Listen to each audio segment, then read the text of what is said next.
अस्सलाम वालेकुम students, welcome to science academy. जी स्टूडेंट, आते हैं अपने नेक्स्ट टॉपिक की तरफ, मेटालिक बॉन्ड। इससे पहले हमने डिस्कस किया था ionic bond, covalent bond and coordinate covalent bond. Ionic bond बनता है complete transfer of electron, covalent bond by mutual sharing of electron, coordinate covalent bond by sharing of या डोनेटिंग ऑफ इलेक्ट्रॉन पेयर। यहाँ पे हम बात कर रहे हैं मेटालिक बॉन्ड की। मेटालिक बॉन्ड से मुराद मेटल्स के दरमियान या मेटल के एटम के दरमियान बनने वाला बॉन्ड, इसको हम बोलेंगे मेटालिक बॉन्ड। हमें पता है कि मेटल्स, उनके पास फ्री इलेक्ट्रॉन्स होते हैं। ये फ्री इलेक्ट्रॉन किस तरीके से अरेंज करते हैं और किस तरीके से अपना बॉन्ड बनाते हैं, इसको हम बोलते हैं metallic bond. The characteristics shown by metals are very different from those of ionic and covalent compounds. This suggests the presence of different type of binding force among the metallic atom. तो metals अपनी characteristic different show करती हैं, जिसकी वजह से इनके दरमियान binding forces भी difference होती हैं, और इस तरीके इन binding forces की वजह से जो bond बनता है वो metallic bond है। उससे पहले आपको properties of metal दी गई हैं। सबसे पहली प्रॉपर्टी देखें, metals usually show metallic lustre. Lustre का मतलब होता है चमक। जितनी भी मेटल्स होती हैं मोस्टली शाइनिंग या चमकदार होती हैं। तो मेटल की पहली property, they show metallic lustre या चमक। Metals usually have high melting and boiling point. Metals के मेल्टिंग और बॉइलिंग पॉइंट हाई होते हैं। Metals are good conductor of heat and electricity. Good conductor mean अपने अंदर से हीट और इलेक्ट्रिसिटी को पास करती हैं। आप देखें हमारी जितनी भी इलेक्ट्रिसिटी की वायर्स हैं वो मेटल्स की बनी होती हैं। क्यों? क्योंकि वो good conductor of heat and electricity हैं। Metals are usually hard and heavy. Metals hard होती हैं, हैवी होती हैं। Metals can be made into different shape by applying pressure. Metals को डिफरेंट शेप में कन्वर्ट किया जा सकता है। आप अपने सराउंडिंग में अपने एनालाइज कर सकते हैं कि कौन कौन सी मेटल्स हैं, उनको किस तरीके से आपने यूज किया हुआ है। तो यहाँ पे ये मेटल्स की चंद प्रॉपर्टीज दी गई हैं, शॉर्ट क्वेश्चन की फॉर्म में आपसे पूछी जा सकती हैं। These characteristic of metal can be explained if we know the nature of binding forces present between their atom. अब कोई भी मेटल ये डिफरेंट कैरेक्टरिस्टिक क्यों शो करती है, तो उसके लिए उन्होंने बताया है कि इनके दरमियान ऐसी बाइंडिंग फोर्स है जो मेटल्स को ये सब कुछ करने पे मजबूर करती है कि वो डिफरेंट प्रॉपर्टीज शो करें। Usually metals have low value of ionisation energy. अब यहाँ पे एक जो बात की गई है आयोनाइजेशन एनर्जी। आयोनाइजेशन एनर्जी क्या होती है कि कोई भी मेटल अपने आउटर मोस्ट इलेक्ट्रॉन को कितनी इजीली रिलीज कर देता है और कितनी कम एनर्जी उसको चाहिए होती है, वो उसकी आयोनाइजेशन एनर्जी है। आयोनाइज होने की पावर। आयोनाइज होने का मतलब है उसने इलेक्ट्रॉन छोड़ दिया, अपने अंदर से निकाल दिया। जी, तो आयोनाइजेशन एनर्जी से मुराद the minimum amount of energy required to remove the outermost electron from the atom और metals. Their atom can therefore lose their outer electron or electron easily. In other words, the nuclei of metallic atom cannot hold their outer electron firmly. क्या मतलब हुआ कि metals के जो outer electron है वो उनको टाइटली या फर्मली नहीं रख सकते। For example, in sodium metal each sodium atom is surrounded by 8 other sodium atom. अब जहाँ पे सोडियम मेटल है तो यहाँ पे ये तो इससे ये मुराद नहीं है कि वो सोडियम का एक एटम है। कितने सोडियम के डिफरेंट एटम्स कितनी ज्यादा तादाद में मिलके एक सोडियम मेटल बना रहे हैं। तो यहाँ पे क्या बात की गई है कि each sodium atom is surrounded by 8 other sodium atoms. The outer electron of these atom move freely between the vacant spaces present between atom because of the loose linkage they have with their nuclei. जो outermost electron है उसका अपने nucleus के साथ linkage बहुत कमजोर होता है, तो इस वजह से ये इलेक्ट्रॉन फ्री स्पेसेस में घूमते रहते हैं, फ्रीली मूव करते हैं। No electron remain attached with any particular nucleus. Instead, all electron at the same time get attached with all the nuclei. तो ये जो फ्रीली मूव इलेक्ट्रॉन है किसी एक न्यूक्लियस के साथ अटैच नहीं होते, बल्कि वहाँ पे फ्रीली मूव कर रहे हैं। When all the atom attract all the electron collectively, obviously they will be bound together. A metal will appear to have a sea of electron in which all the nuclei of atom are submerged. तो बात की गई है कि किसी भी metal के अंदर जो एटम्स होते हैं उस एटम के वो इलेक्ट्रॉन फ्री स्पेसेस में मूव करते हैं। वो इलेक्ट्रॉन किसी एक न्यूक्लियस के अंडर बाउंड नहीं होते, बल्कि वो वहां पे फ्री मूव करते हैं। उनको कहा गया है sea of electrons between positive ions. A metallic bond is therefore a type of chemical bond which has positively charged ion bound together by the mobile electron. तो metallic bond वो bond है जो बनता है positively charged ion they bounded together by mobile electron, और metallic bond हमेशा metals के दरमियान ही बनेगा।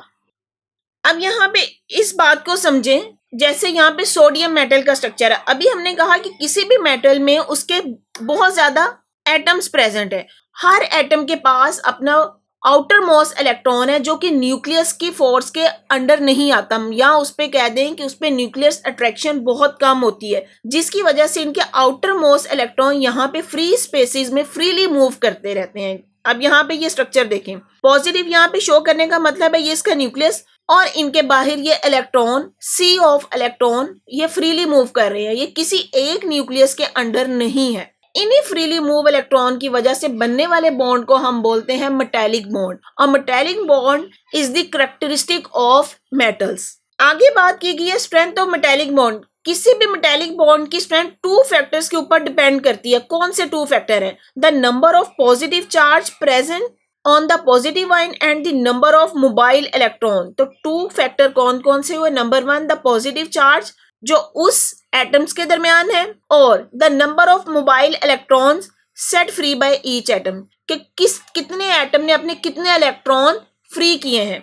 उसकी एग्जांपल देखें, जो हमने अपनी प्रीवियस एग्जांपल देखी सोडियम की। सोडियम के पास आउटर मोस्ट शेल में एक इलेक्ट्रॉन है, और अगर हम यही केस मैग्नीशियम में ले तो मैग्नीशियम के आउटर मोस्ट शेल में 2 इलेक्ट्रॉन्स हैं। अब यहाँ पे देखिए ये मैग्नीशियम का स्ट्रक्चर शो किया गया है, प्लस पॉजिटिव का मतलब है ये मैग्नीशियम का स्ट्रक्चर है, और यहाँ पे इसके आउटर शेल में 2 इलेक्ट्रॉन शो किए गए और ये इलेक्ट्रॉन फ्रीली मूव कर रहे हैं। तो strength of metallic bond depend upon two factor, कि कितना उसके ऊपर पॉजिटिव चार्ज और कितने यहाँ पे फ्री इलेक्ट्रॉन्स हैं। अब आप खुद एनालाइज करें कि सोडियम के आउटर मोस्ट शेल में एक इलेक्ट्रॉन है जो फ्री मूव कर रहा है, जबकि मैग्नीशियम के केस में यहाँ पे 2 इलेक्ट्रॉन है। तो जिसके यहाँ पे ये 2 इलेक्ट्रॉन या सी ऑफ इलेक्ट्रॉन ज्यादा होगा तो उसकी मेटालिक बॉन्ड की स्ट्रेंथ भी ज्यादा होगी। तो यहाँ पे मैग्नीशियम के सी ऑफ इलेक्ट्रॉन ज्यादा है, क्योंकि मैग्नीशियम के आउटर मोस्ट शेल में 2 इलेक्ट्रॉन्स हैं और इसके 2 इलेक्ट्रॉन्स हर एटम के 2 इलेक्ट्रॉन फ्रीली मूव कर रहे हैं। यहाँ पे ये एक एटम यूज के 2 इलेक्ट्रॉन, ये दूसरा एटम 2 इलेक्ट्रॉन, तो इसी तरह इन सब एटम के ये फ्रीली मूव इलेक्ट्रॉन है, और यहाँ पे इलेक्ट्रॉन का सी ज्यादा है। ये pool of electron is more than that of sodium, तो उसकी स्ट्रेंथ डिपेंड कर रही है इस पूल ऑफ इलेक्ट्रॉन। सोडियम के पास पूल ऑफ इलेक्ट्रॉन या सी ऑफ इलेक्ट्रॉन कम है, जबकि मैग्नीशियम के पास ये पूल ऑफ या सी ऑफ इलेक्ट्रॉन ज्यादा है सोडियम की निस्बत। तो इसलिए यहाँ पे मैग्नीशियम के मेटालिक करैक्टर सोडियम की निस्बत ज्यादा होगा। मेटालिक करैक्टर से मुराद उसकी मेटालिक करैक्टरिस्टिक, या उसका यूं कह लें कि उसकी melting and boiling point sodium की निस्बत हाई होंगे। In sodium metal, for example, each sodium atom set free 1 electron. The metallic bond in the sodium metal is therefore not very strong. In magnesium metal, each magnesium atom release 2 electron.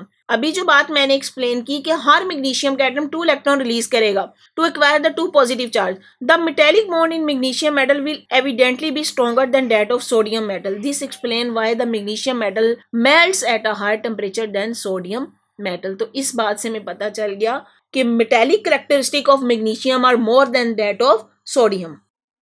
The presence of freely moving electron in the metal make them good conductor of heat and electricity. अब metals के पास वो freely move electron है तो वो उसको good conductor मानेंगे heat और electricity, क्योंकि इलेक्ट्रिसिटी का मतलब ही हमने करंट की डेफिनेशन ही पढ़ी थी कि फ्लो ऑफ इलेक्ट्रॉन। तो जिस मेटल के पास फ्रीली इलेक्ट्रॉन मूव करे होंगे तो उसी में फ्लो ऑफ इलेक्ट्रॉन होगा, तो इसलिए हम कहते हैं कि metals are good conductor of heat and electricity. Moreover in metals the atom are strongly held and arrange in the form of rows one above another. This arrangement make them hard and heavy. अब हमने इसकी property में पढ़ा था कि metals जो है वो हार्ड और हैवी होती है। उसकी रीजन बताएगी क्यों हार्ड और हैवी होती है, कि atom are strongly held and arranged in the form of rows and above one another.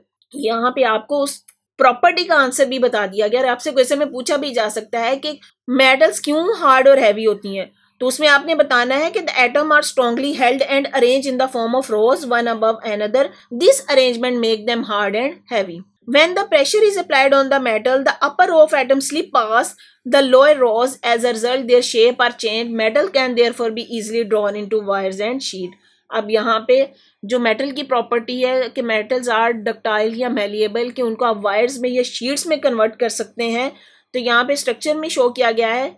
Metal का स्ट्रक्चर देखें, यहाँ पे एटम अरेंज है, लेकिन जब इसके ऊपर प्रेशर अप्लाई किया जाता है तो इसकी अरेंजमेंट जो है वो चेंज हो गई है। इसी वजह से हम किसी भी मेटल को वायर्स में या शीट्स में कन्वर्ट कर सकते हैं। और मेटल की इस प्रॉपर्टी को कहते हैं कि metals are malleable and ductile. Malleable का मतलब होता है उसको शीट्स में कन्वर्ट किया गया, और डक्टाइल का मतलब है कि उससे वायर्स बनाई जा सकती हैं।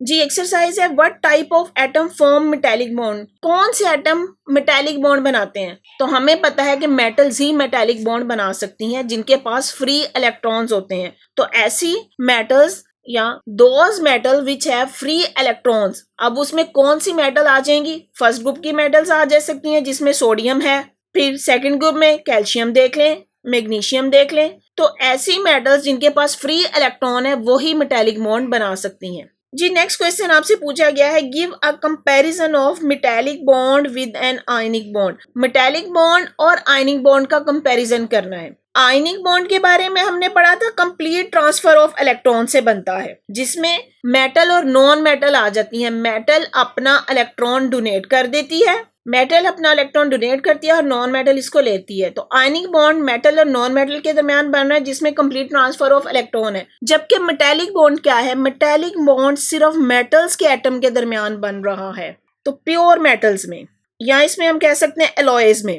अब एलॉय क्या है? Alloy is the mixture of different metal. तो प्योर मेटल या एलॉयज में बनने वाला बॉन्ड मेटेलिक बॉन्ड होगा, और मेटेलिक बॉन्ड उनके दरमियान बनता है जिनके पास फ्री इलेक्ट्रॉन होते हैं या पूल ऑफ फ्री इलेक्ट्रॉन है। तो आप इसका कंपैरिजन इस तरीके से बता सकते हैं। नेक्स्ट आपको इंटरेस्टिंग इंफॉर्मेशन दी गई है, metal are extensively use in many industries. They are use in machinery, automobiles, railway, aircrafts, rocket, in construction industry, in electronics industry, in jewelry, in electric wires and many more। तो actually यहाँ पे आपको interesting information की form में आपको metal के uses बता दिए गए हैं कि आपकी डेली लाइफ में मेटल कहाँ कहाँ पे यूज हो रही हैं। तो यहाँ पे जो क्वेश्चन आपसे पूछा जा सकता है कि मेटल के डेली लाइफ में कहाँ पे यूजेस हैं, क्या यूजेस हैं, तो आपने उसका आंसर ये बताना है। जी स्टूडेंट्स, अगर आपको मेरा लेक्चर समझ आया है तो अपने फ्रेंड्स के साथ शेयर करें, मेरी वीडियो को लाइक करें और चैनल को सब्सक्राइब करें। बेल आइकन को क्लिक कर दें ताकि आने वाली हर वीडियो सबसे पहले आपको मिल जाए। और अगर आपने कोई क्वेश्चन करना है तो कमेंट बॉक्स में मुझे कमेंट कर सकते हैं। Thank you.